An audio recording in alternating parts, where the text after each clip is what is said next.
He's back into it in Chester. Here's El Senior. Yes! Yes! The center back, Jacob Glesnes. He's going for it. Yes! Oh, my goal! What a goal! And that will do it! One of the best comebacks in recent years. 3 unanswered by the Union. And they go into the Gold Cup break, winning it 3-2. Hello and welcome to the Free Kick Podcast. My name is Todd. And this is going to feel weird because this is the first podcast in a while where I've done a review episode where I haven't included a Jim Curtin clip from his press conference after the game, nor am I including a player clip, soundbite, whatever you guys want to call it, from the game against Cincinnati. We're going to talk all things Cincinnati, Philadelphia Union. We're going to go ahead and preview the game on Sunday, New York City versus Philadelphia Union. And with all that, we're not going to get into MLS news. We're not going to get into Blunder of the Week because, spoiler alert, Orlando fans were not happy with what happened on Sunday against Nashville, where they thought they had the game winner. And if they had the game winner, then that would have been excellent for the Philadelphia Union, because that means that all we would have to do is get a draw against New York City, and we'll get second place in the Eastern Conference. But now I think this is a must-win game, and we'll talk why I think that a little bit later, even though I think some people are saying, yeah, this isn't that big of a game. It's not that important if we get second place or not. Me, on the other hand, I do think so, and again, we'll talk about that later on. But before we even talk about the Philadelphia Union versus Cincinnati, on Saturday, the day before the game, the Philadelphia Union, they had open practice for all season ticket members. And if you're a season ticket member and you haven't been to an open practice before, I highly suggest you check it out. If you're into getting autographs, if you're into getting pictures, great, have at it. They allow you to do that. If you wanted to see what an empty Subaru Park looks like, well, look, there's a chance for you, because there was probably like 100, I'd say probably between 100 and 150 season ticket members at the stadium to watch the open practice. So, you definitely get a ton of pictures of empty Subaru Park if that's what you're into. If you like seeing what goes on in practice, well, there's your chance. It's a great experience to see how the pros train, seeing the players working on possession games, 8v7, 11v11, shooting drills, set pieces, just the regular warm-ups before they actually get into practice. It was just a really, really cool experience, and something I think people should check out. And it would be awesome if the Philadelphia Union would host more open practices, and it doesn't have to necessarily be to just season ticket members. I'm not sure if the Union have done that in the past. I think maybe they have had open practices for fans in the past, but this year I know they haven't done it. I think they've only had 1 or 2 open training sessions for media, and this was the first training session that fans were able to go to. But not any fans. Like I said, you had to be a season ticket member, and just a really, really cool experience to go and see the guys train before they took on Cincinnati on Sunday. But I thought Matheus Davo, he looked great in training with his finishing and dribbling. Dude was finding a corner of the goal every time that he shot. But we'll talk a little bit more on Davo a little bit later. And I think, for me, besides watching what the team works on, it was nice to see Jim Curtin taking questions from fans. And one question/answer that stood out to me was somebody asked Jim Curtin what goes into making subs during a game. What's that decision like? And Jim basically said that the players in training, there were GPS monitors that tell them when the players are getting in the red line, which lets the staff know that, there's a chance if you push this player any harder, whether it's in a game, whether it's in training, that an injury can pop up. And Jim and the staff, they look at, after training, what players' GPS monitors show that they were in the red, what players were in the green, because if they were in the green, then that means that they had a chance of being substituted in to the match, and if it was in the red, well, they're not going to get subbed in. And Jim basically admitted that, most of their decision-making has to do with sports science and the analytic side of things. And That's something that I've talked about, I know, in the past, and I'm sure that's things that you guys have noticed in the past too. That Jim's a very, very, very analytical guy. I believe in 130 or 131, that's where they have a lot of their analytic guys up with their laptops in the boxes, just taking notes, whatever I guess whatever they're tracking analytically. And your catcher Ernst Tanner up there every now and then, and I know the players sit up there when they're injured or not playing, and so yeah, I wasn't surprised by that answer, but it was, I guess it was refreshing to hear Jim admit it again, and not admit it to just the media because he's done that before, but he admitted it to the fans. And of course, that's not what the fans want to hear. Fans want to hear, okay, you're making substitutions based on what's going on during the game. And yeah, I'm sure that is how a lot of managers operate, a lot of teams operate, but Jim Curtin decides to go with the sports science and the analytical side of things. And who can blame the guy? Because look, since 2018, the Philadelphia Union have been in the playoffs now. Granted, we've only won one playoff game, but look, last year we won the Supporters Shield. Our team, for the most part, stays pretty healthy, and you can look over the years just how many times the Union have had players play every single minute. Keegan Rosenberry's been up there, Harrison Noonan and Jack Elliott, Ray Gaddis, maybe not. I can't remember, maybe not. But I mean, the Union typically have a lot of players that play most of the minutes in MLS compared to a lot of MLS teams. So, I mean, these guys are staying very, very healthy. These guys are staying very, very fit because of the sports science side of things. And I know a lot of fans, me included, get annoyed when Jim's not making a substitution. It's like, man, you're pushing this guy into the ground. But if the sports science says, okay, this guy's fine, he's not being pushed, no injury is going to happen, then they're going to keep him out there. And so nobody's going to change the way that Jim makes substitutions unless the sports science starts getting things wrong. But like I said, since 2018, the Philadelphia Union have made the playoffs. So yeah, obviously something's working in that department. But let's go ahead and talk about the Philadelphia Union versus the FC Cincinnati game, which we all know ended 2-0 to the Philadelphia Union. And what a night it was for Union fans on Halloween night. Probably should have had 4 or 5 goals against Cincinnati, but a win's a win, and keeping a clean sheet's a plus no matter how many goals you score. I thought Olivier Mbaizo played out of his mind offensively and was unlucky not to get credited with the goal. You saw after he scored, or we all thought he scored, how happy he was, but I think his teammates were even more excited, and it sucks because everybody wants to see Bazo score his first goal. Everybody wants to see Jose Martinez score his first goal. And yeah, credit to Daniel Gazdag for getting a flick on it, and he got credited with the goal because I guess the ball hit his head. I watched the replay, and it looks like it barely nicked his head. And so, yeah, because it touched a part of his body, he gets credited with the goal. But what a great strike it was by Bazo. And like I said, I mean, Bizer was really, really happy, but all the players ran towards him. They were all super excited for him to score. And you've seen throughout the season that he's been close at scoring multiple times this season. And it seemed like he finally had a great strike to beat Vermeer.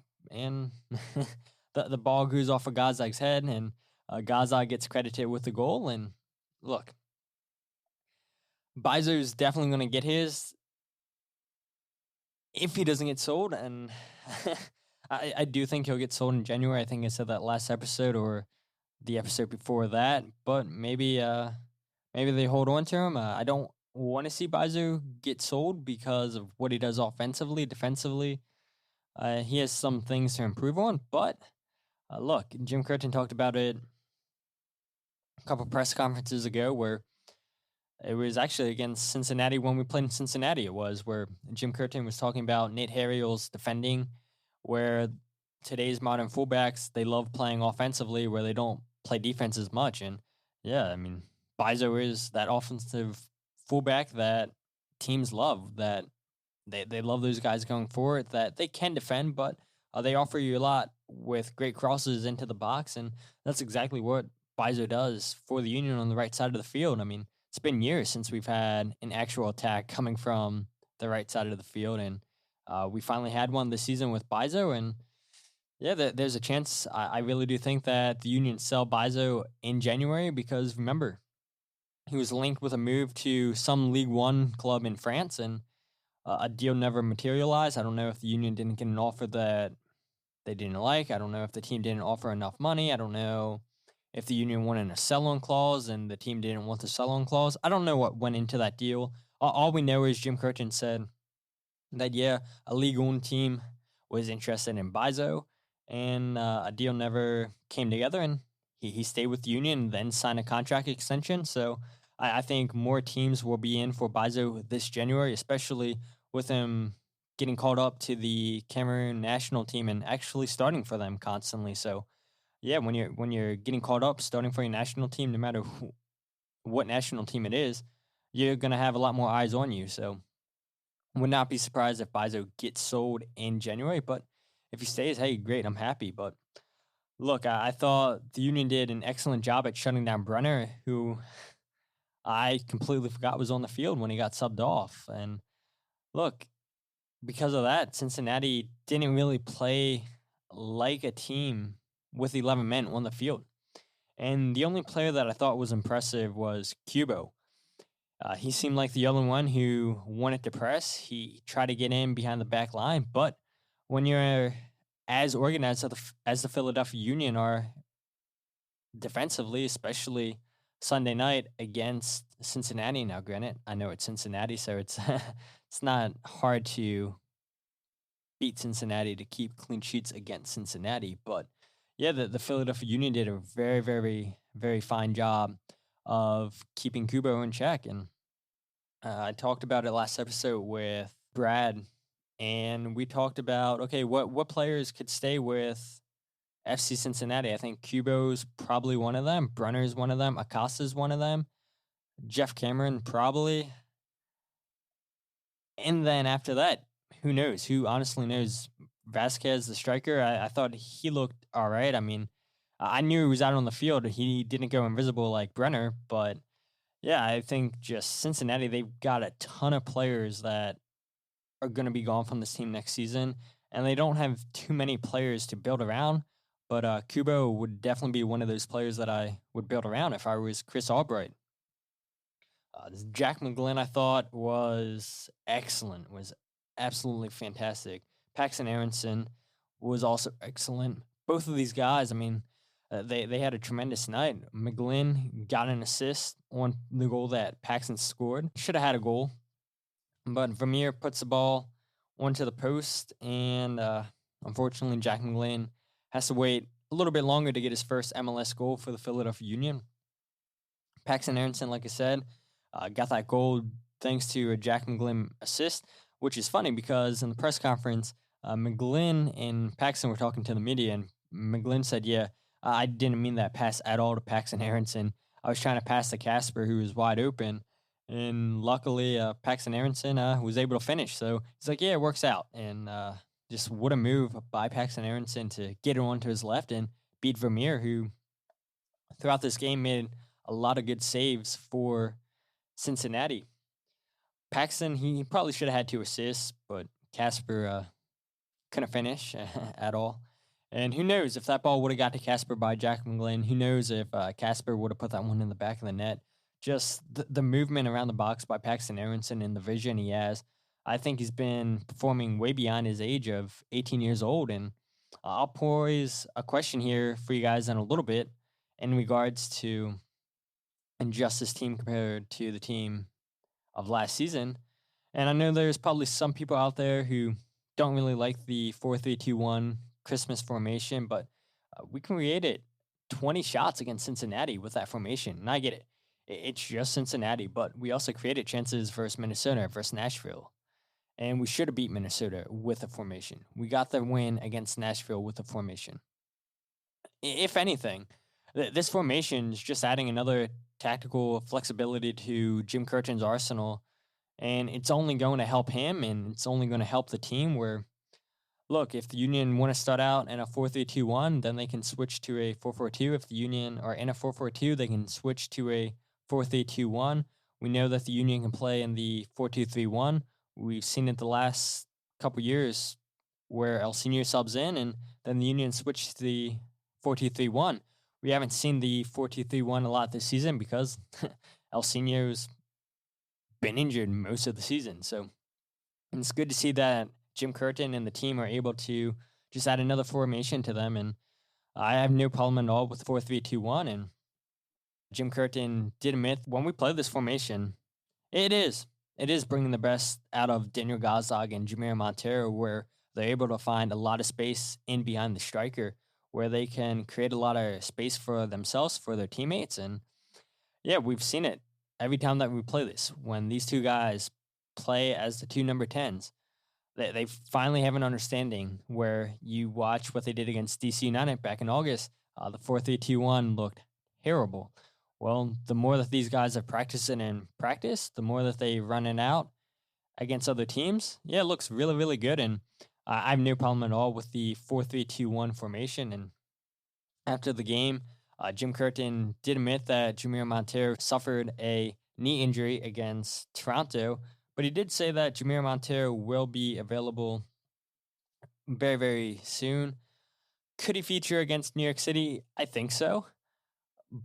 Because Jim said, yeah, just all the scans and everything came back fine, and he just needs some rest. He really, really wanted to play against Cincinnati, but the team said, yeah, it's no way we're letting you play against Cincinnati because we don't want you getting hurt. Look, we can beat Cincinnati with Jack McGlynn, with Paxton Aronson, with Quinn Sullivan because we did it before. So they gave Jamir Montero the rest, and will he feature against New York City? We shall see, but Jim did say that he can return quickly from the knee injury, so that is good news for the Philadelphia Union and for Philadelphia Union fans. And then on Corey Burke and Sergio Santos' injuries, we saw Corey Burke sub on for some minutes against Cincinnati. Didn't do much.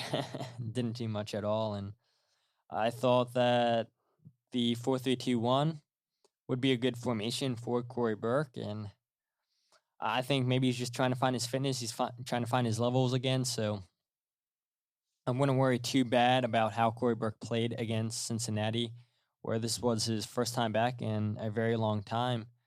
And Sergio Santos is obviously still out injured.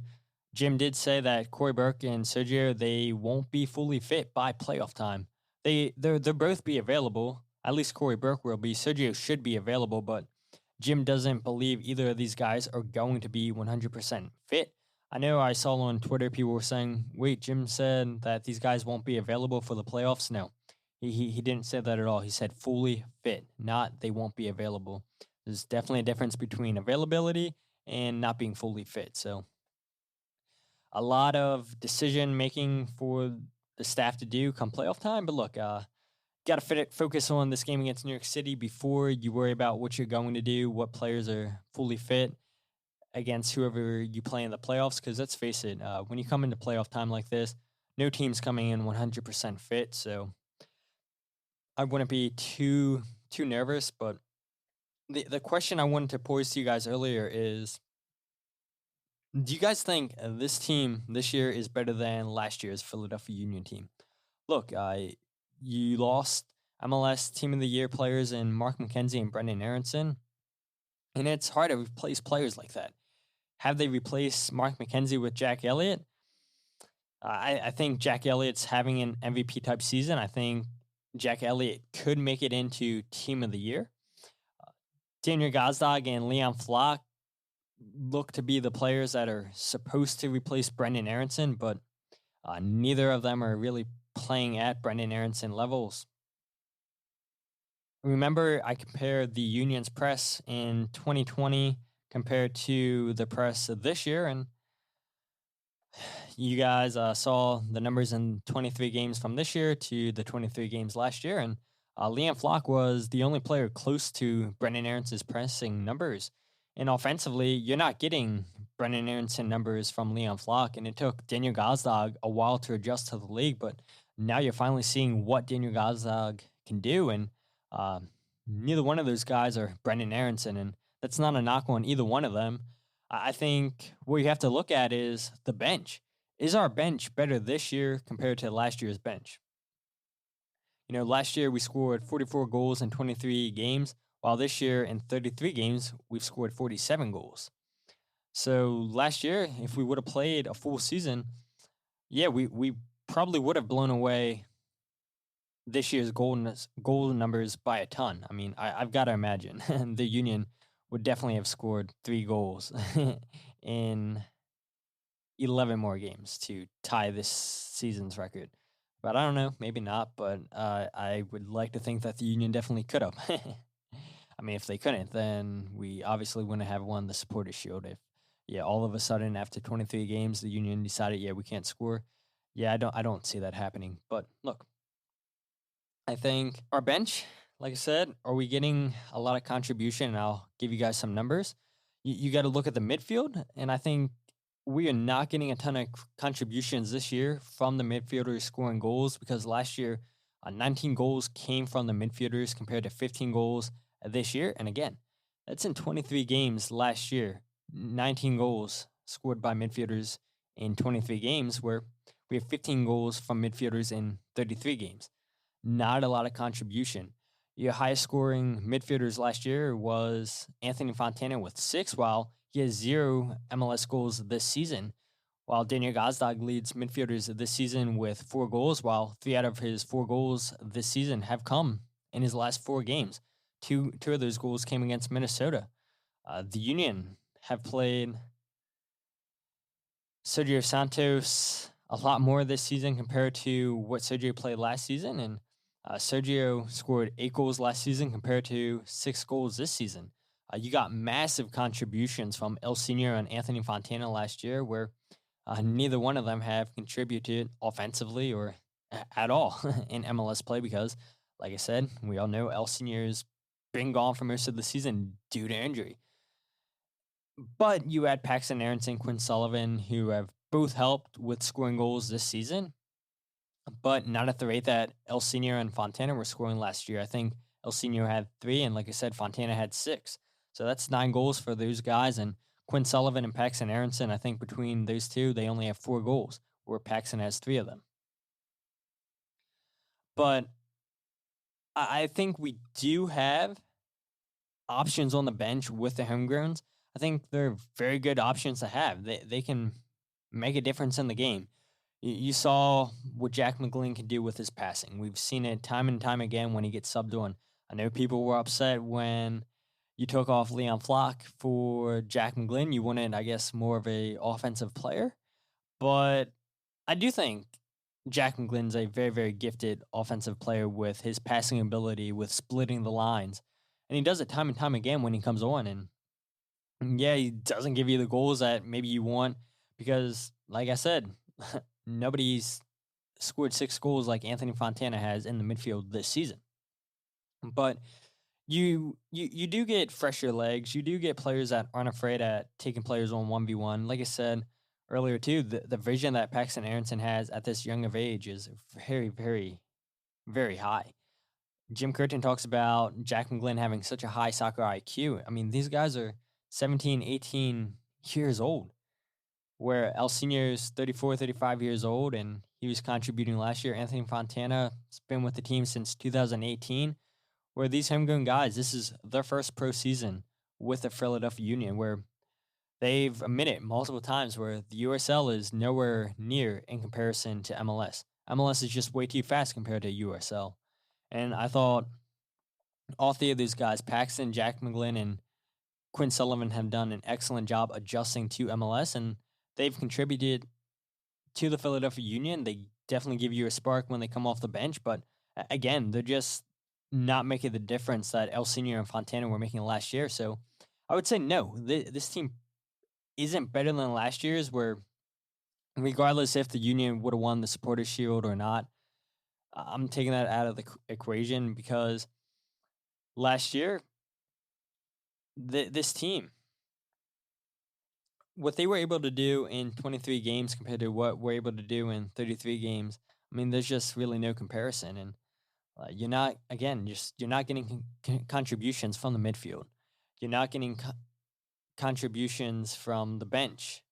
And you haven't really replaced Brendan Aronson. I think Daniel Gazdag, Liam Flocks, excellent signings. But again, two players that try to replace one Brendan Aronson, it hasn't worked out the way that the Union had hoped. And again, that's just no knock on Leon Flock or Daniel Gazdag, who, again, both of these guys, is their first season in MLS, where they're both adjusting, and they've played excellent, especially Daniel Gazdag here as of late. So it's no knock on them for the players that the Philadelphia Union have brought on, and I'm happy to see that the homegrown players have been able to contribute in such a big way this season. And yeah, honestly, I'm not ready for when it's time to sell these guys, because it's coming sooner rather than later.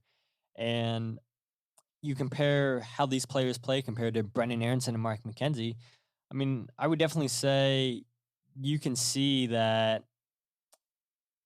these guys are a lot more confident in their first season compared to how confident Brendan Aronson and Mark McKenzie were in their first seasons.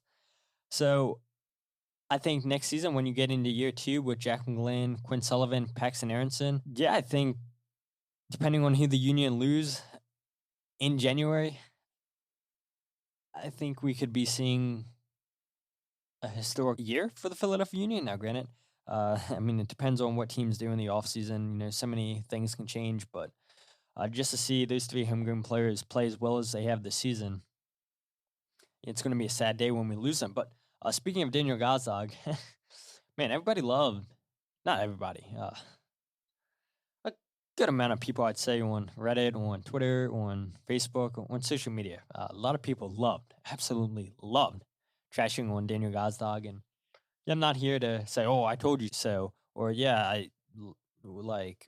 guys were wrong about Daniel Gazdag. No, I don't think so at all. I'm not sure why people were so fast to write Daniel Gazdag off, to say, yeah, this is a terrible signing. What was Ernst Tanner thinking? This is just another balloon signing. To see people jump to that conclusion that fast, it just blew my mind, especially when I'm sure some people are probably tired of me talking about it, where this guy in a calendar year has played over 50 games, where he's racked up over 3,000 minutes in a calendar season. He's had no rest. And it just blew my mind that people were bashing on this guy so early on and calling him a bust. And his last 4 games, he's played 296 minutes, 3 goals in 4 games with 1 assist. He's completed 95% of his passes in the last 4 games. The stats I'm giving you guys are just the last 4 games since his benching against Montreal. And remember, I asked you guys on Twitter, do you guys think that benching motivated Daniel Gazdag to play better? And these stats that I'm giving you guys, I think absolutely. 95% completed passes. 95% completed passes. That is unbelievable. One game, I forget who it was against, he had 25 out of 25 completed passes for 100%, where the Philadelphia Union are near the bottom of MLS in completed passes for the year. Daniel Gazdag, the last 4 games, 95 completed passes. This guy's not turning the ball over a lot. His vision's so key.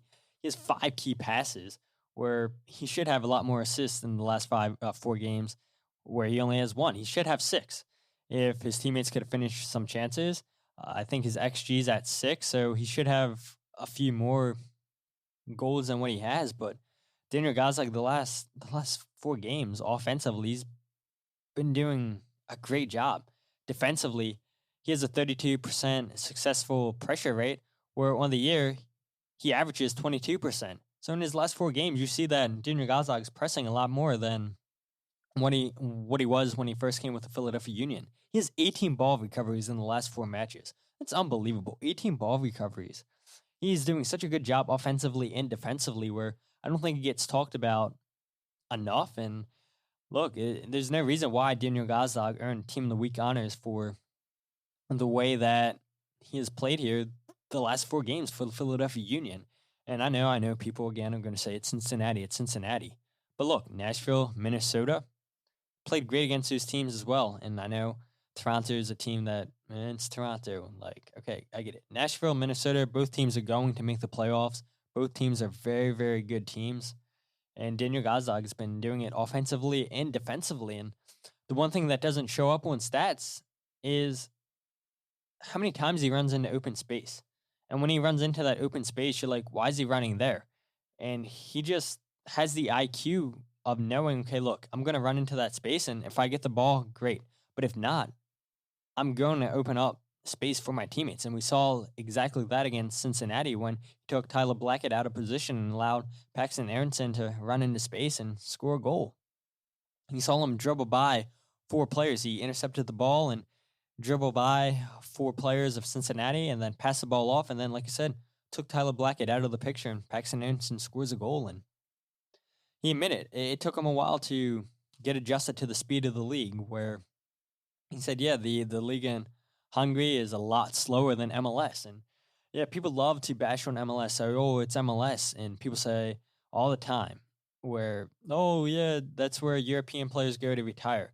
No, European players can't keep up with the speed of MLS.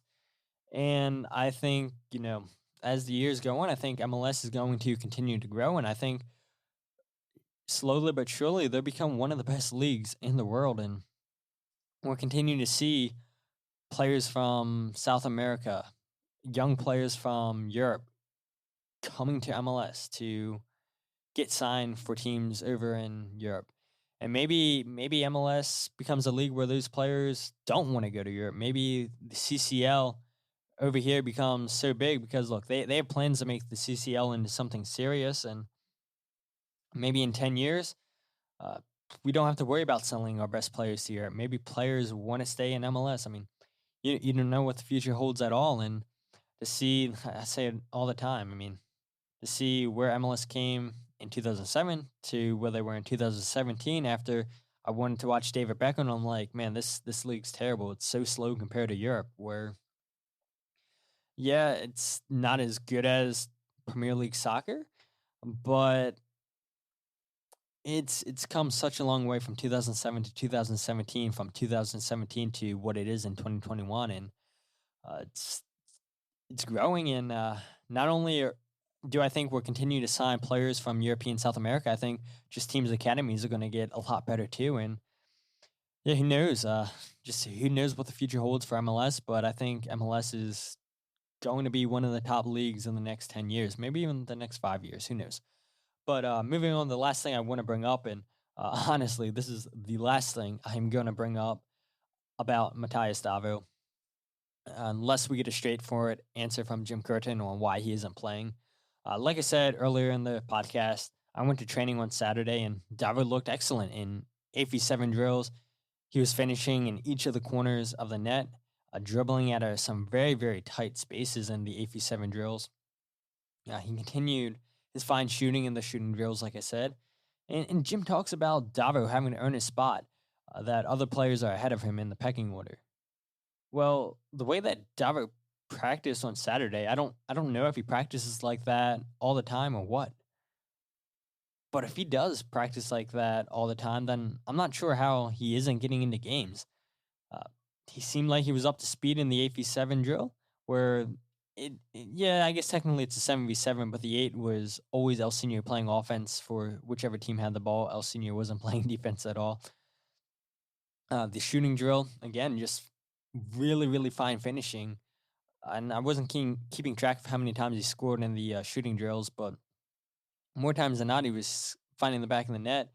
And I'm sure it was probably up there with probably the best finisher in those shooting drills. I should have counted to see who scored the most goals in that drill. But yeah, Davo was putting a lot of power, a lot of pace behind his shot and picking his corners, and did an excellent job in the shooting drills. And look, that really did make me question what's the honest reason here. And what I believe the honest reason is that the Union, and you guys have heard me say this multiple times, the Philadelphia Union wanted to sign Gabriel Silva from Palmeiras in Brazil. Palmeiras added a 20% sell-on clause. The Union didn't like that deal. And so Ernst Tanner knew that we needed a striker, and Davo was the only option available at the time. And now it would be so much easier for everybody if Jim or Ernst Tanner came out and said that was the reason in signing Davo, but they have not. And it leads to a lot of speculation, and they've certainly not have admitted that to the media, what the whole reason was signing Davo, why he isn't getting time. They haven't given us a full answer other than other players are ahead of him. If we got a straightforward answer, then nobody would be talking about it. But yeah, I think it's pretty telling when you're playing midfielders as strikers and changing formations instead of playing a natural striker in a 4-4-2. And it's very possible that Davo doesn't practice that way all the time. It's possible that he can't adjust to the speed of the league. Now, granted, you guys will say, well, how do we know he can't adjust to the speed of the league when he's only played once against New England? And yeah, I probably should go back and rewatch that game to see how he played for 7 minutes against New England. But I don't think anyone's at fault here. And, it just hasn't worked out for whatever reason. But, when I was driving home from the game on Sunday, I was thinking about it because Davo was told to start warming up to come to the bench. Him and Quinn Sullivan, it looked like they were both going to come onto the field. Neither one of them.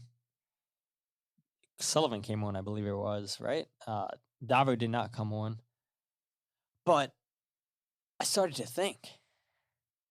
And my whole question is, and I haven't seen anybody ask this or talk about this on social media, is how little do Corinthians think of Davo if they haven't recalled him from his loan since he isn't playing here in Philadelphia? I mean, you see it all the time in European soccer when a player's out on loan and that parent club recalls the player because they're not playing at the club that they were loaned at.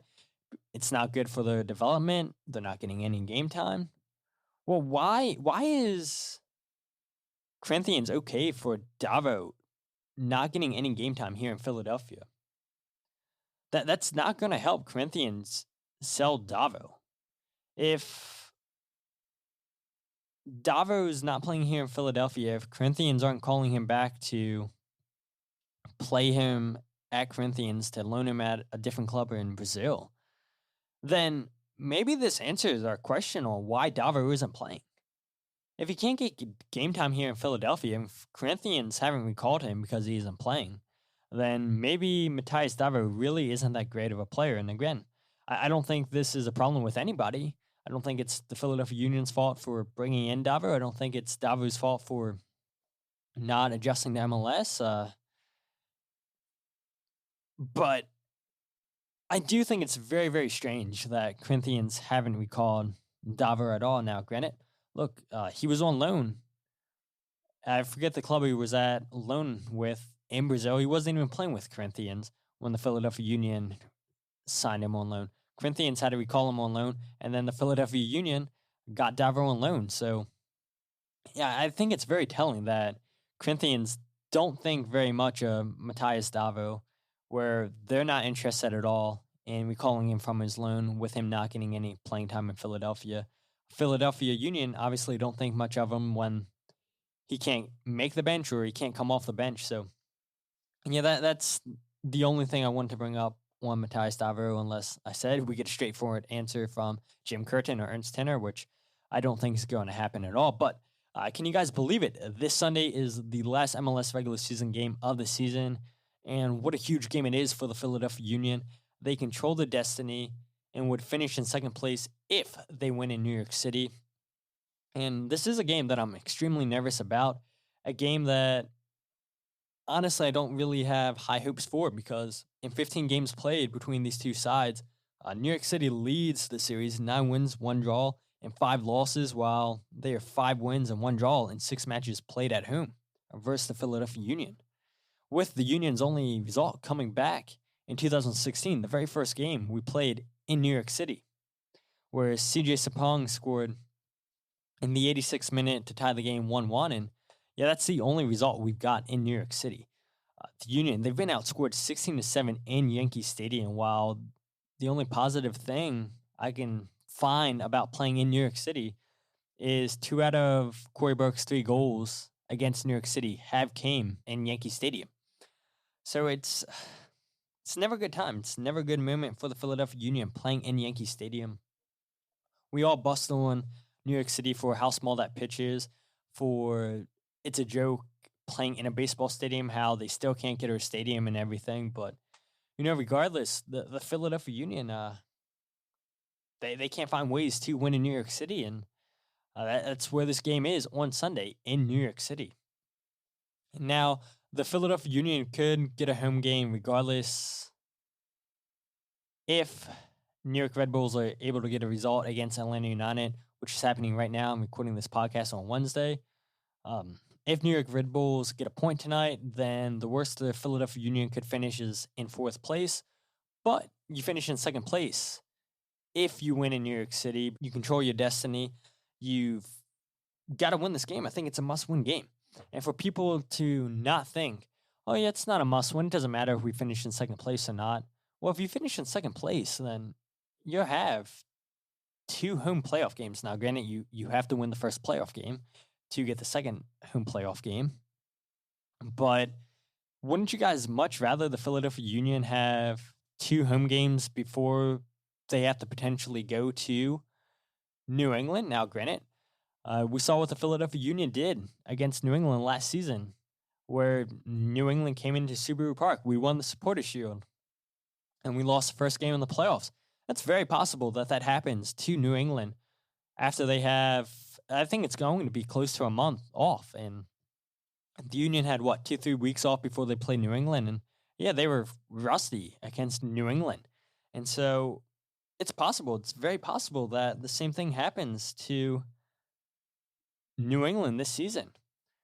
And if New England got knocked out in their first playoff game, if the Philadelphia Union finished in 2nd place, that means every single playoff game would be at Subaru Park. It is so vital. It is so vital for the Philadelphia Union to win this game because of that. Because you don't know what's going to happen with New England. Yeah, the Philadelphia Union, we've talked about how many times on the road the Union have come back and got a draw, but the atmospheres in those games going to be a lot different than a playoff game. So, look, I would much rather the Philadelphia Union go out here, win against New York City than relying on the Red Bulls potentially getting a point against Nashville down in Nashville for us to get 2nd place. I would much rather us not have to rely on the Red Bulls to get a result against Atlanta United. Just win your last game and you control your destiny. This is what we've been asking for. This is what we wanted when we played in Nashville. Well, we knew if we won that game, now if we win out, we get 2nd place. Yeah, we should have won in Toronto. Didn't happen. And yeah, all those Orlando fans are upset that Nashville stole a point because Alan Chapman blew a call against Orlando, and Orlando got the draw against Nashville. You can't rely on refs. You can't rely on other teams. Just take care of your business. But some New York City stats for you. Tati Castellanos leads all New York City players in MLS players with 18 goals on the season so far. He has 3 goals and 2 assists in 6 games versus the Union. He leads all MLS players in shots on target with 52. He also leads all MLS players with 220 touches in the 18-yard box. Maxi Morales, he has 10 assists on the year. He has 6 assists and 3 goals in 9 games versus the Union. And New York City, they're near the bottom of MLS in long passes. So I expect them to come out and play a ton of short and medium passes. Look, Yankee Stadium, we all know it's not a long field, so I don't even think the Union are going to play a lot of balls in behind the New York City defense. The field's not long enough for it, so I think both of these squads are built very, very similarly, where New York City, they're going to look to get Maxi Morales on the ball so he can dribble at players, so he can look for those splitting passes. Where, granted, New York City are near the middle bottom of the table in dribbles in the midfield, where the only player that really dribbles in the midfield is Maxi Morales. And both of these teams are very, very similar in where they get defensive pressure, where both of these teams press in the attacking third and the midfield, where New York City doesn't really press at all in the defensive third of the field. but the Philadelphia Union will press you in all three phases of the field. It doesn't matter. And you look in the attacking third and the midfield third, New York City, they're in the top 10 for both of those stats, pressing wise. Like I said, I think both of these teams are built very similarly where they do their pressing. I expect the Union to do a lot more pressing in the defensive third compared to New York City, but both teams, ninth, the Philadelphia Union, and 10th, New York City, they're respectively in those positions in clearances. Both teams' center backs don't mess around with the ball in the back. When it needs clearing, they'll clear the ball. Now, you will see Jacob Glesnes, Jack Elliott dribble with the ball when given the opportunity more than the two center backs other than James Sands for New York City. But look, I think if you're looking for keys to the game, I think this is going to be a game of the midfield. Whose midfield's going to control this game for their team? I'm looking at who's going to be able to press and win the ball back for their team. Which team is going to be able to complete more tackles on the midfield? So yeah, that would be key number one for the Philadelphia Union if they want to win this game. You got to win their midfield battle. You shut out Maxi Morales. You don't let him dribble. You don't let him get too many touches in the midfield and in the attacking third. And you're already ahead of the game. Number two, limit Tati Castellanos in touches in the 18-yard box. Just so much of New York City's game plan all season has been getting Tati on the ball in the 18-yard box. And if they can get him service inside the 18, then odds are he's scoring or assisting on the play. So for the Philadelphia Union to limit Tati Castellanos, you got to keep him wide. Let him take on Bizo. Let him take on Wagner in 1v1 situations. Tati does not dribble at players. Tati does not like being in those 1v1 situations. He likes being in the 18-yard box where he can take on the center backs, get off a shot in the 18-yard box. Because if he does get a shot on in the 18-yard box, odds are it's going in. So the Union have to be aware where Tati is all time. Don't allow him to drop deep in the midfield and then sneak his way into the 18-yard box. If he wants to drop deep, fine.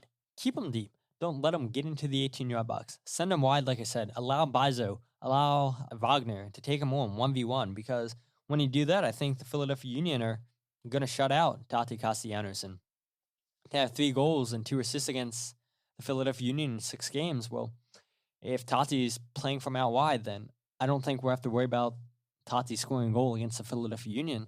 And then finally, control the first 30 minutes of the second half.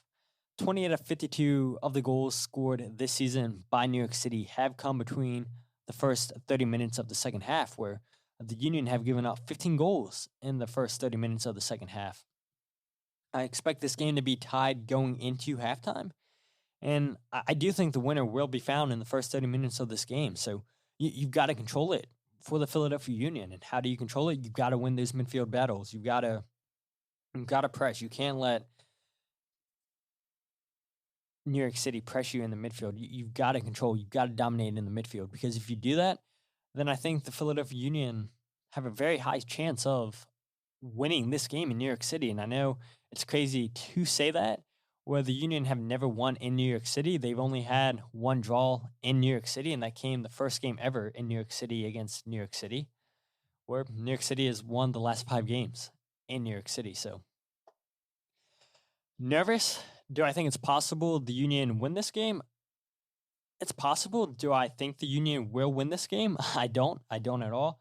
I think ultimately the Philadelphia Union loses this game against New York City, because anytime we go to New York City for a meaningful game, or anytime that we end the season on New York City for the last game of the season, we blow it away. So yeah, I guess we do have to rely on what New York Red Bulls do against Atlanta United, what New York Red Bulls do against Nashville.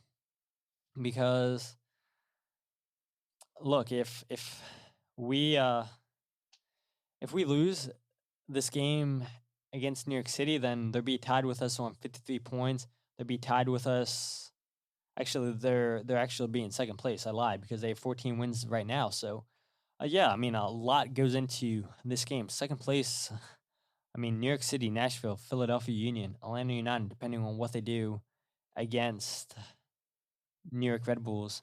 Yeah, second place, I think it's wide open. But like I said, the Philadelphia Union, they control the destiny. You win the game against New York City, then it doesn't matter what other teams do because the Philadelphia Union will finish in second place. But if you guys aren't following the podcast on Twitter, Instagram, or Facebook, follow at Free Kick Pod. Wherever you get your podcasts, the Free Kick Podcast. Check out the website, which actually might be down now because I've not renewed the domain because, I always say I'm going to write, and I never write. Where I go ahead and look, and I have over 2,000 notes wrote out for this episode. And it's like, man, write this many notes. It could definitely be a blog. It can be an article, whatever you want to call it for the website. But do I do it? I don't at all. And look, I have no problem running a website if somebody wants to freelance and write about the Philadelphia Union. Look, I'm all for that, but nobody's taking me up on that offer because, look, nobody likes writing for free. Nobody enjoys writing. Maybe you do enjoy writing. I just haven't found you yet to write for the Free Kick Podcast. I feel like a lot more people would rather talk than write, and that's what I enjoy doing, and that's why I'm a solo host, right? I enjoy talking, and sometimes I talk for too long, sometimes I talk for too little, but I enjoy talking to other guests, whether it's guests of other teams coming onto this podcast, whether they're commentators, whether they're podcasters. I enjoy having Philadelphia Union fans coming onto the podcast, and let's just hope that the Philadelphia Union win this game against New York City, because if they do, the Philadelphia Union are in second place in the Eastern Conference, which means that the 20th and 21st would more than likely be the game that the Philadelphia Union play for the first playoff game. But until then, my name is Todd, and this is the Free Kick Podcast.